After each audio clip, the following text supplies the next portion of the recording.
intermitentni post je zapravo prekidani post. Razlikujemo dvije zone, dva načina funkcioniranja tijela u smislu hranjenja i posta. Dakle, jedno je nahranjeno stanje, engleski bi bilo fed state, i drugo je fasting state, vrijeme u kojem tijelo troši ide na vlastite rezerve kada nema vanjskih izvora hrane. Kod intermitentnog posta, odnosno prekidanog posta, mi upravljamo, rastežemo taj interval nehranjenja, odnosno fasting state. I tu se očekuje branje učinaka gladovanja, odnosno prisiljavanja tijela da troši vlastite rezerve. I u tome je tajna intermitentnog posta uz još određene koristi koje dolaze kao bonus na taj post.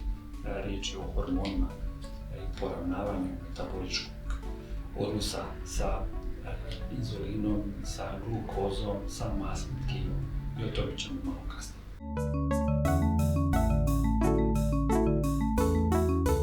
Kako se primjenjuje prekidani post?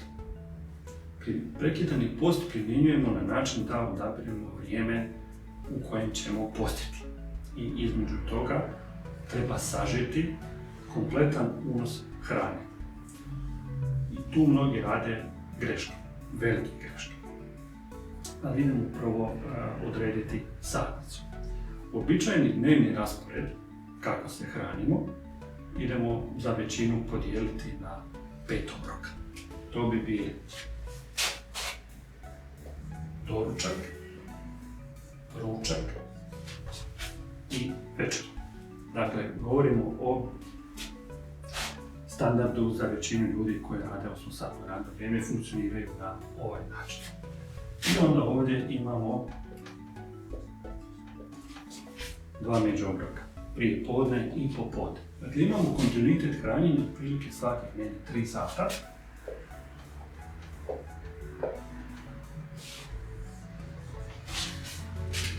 I na taj način naše tijelo funkcionira cijelo vrijeme u nahranjenom stanju.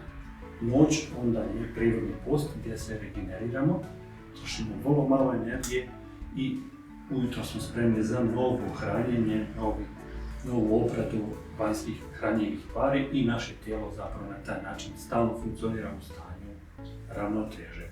Kada primijenimo prekidani post, onda mi tijelo izbacujemo iz tog stanja ravnoteže. Kako to radimo? U odnosu na ritam od 5 obroka dolazi do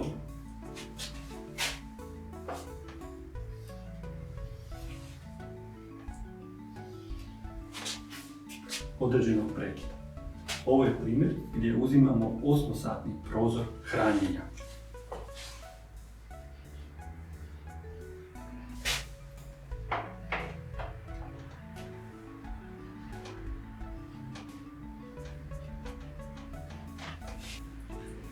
Primjerice, krenemo u 10 i završimo u 18. Na taj način dobijemo 8-satni prozor hranjenja.